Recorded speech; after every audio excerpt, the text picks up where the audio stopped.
We tend to think we understand most of life, but in reality, we know only a little about what we are, how we are made.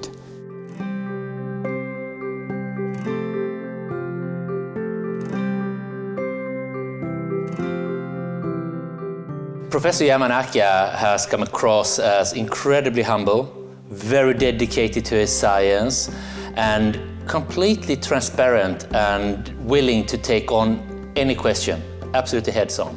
I think he's very down to earth, very relaxed. You need to use your hands instead of your brain, because nature is the greatest teacher for us. It's not textbook or your mentor, it's nature.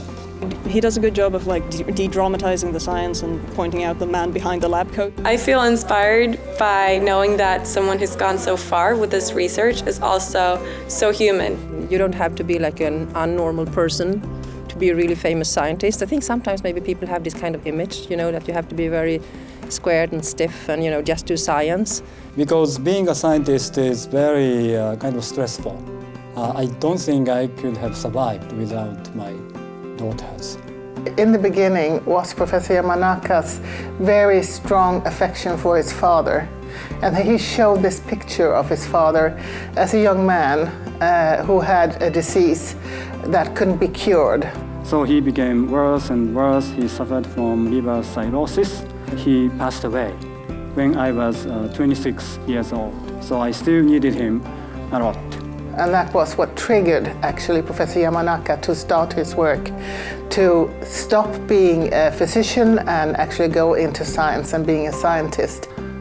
Then he started saying me, Shinya, you should become a doctor.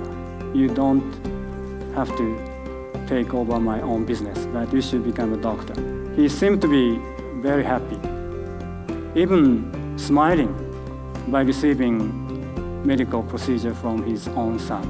So I thought he must be very proud of his own son becoming a doctor. So I think it was really inspiring for all of us, and also especially for young people moving into the field of science. I heard students and young scientists yesterday and this morning saying, I now have inspiration for another year. In the future, when I want to start my own research, that this is something that I will think about, and this is something that I will take inspiration from.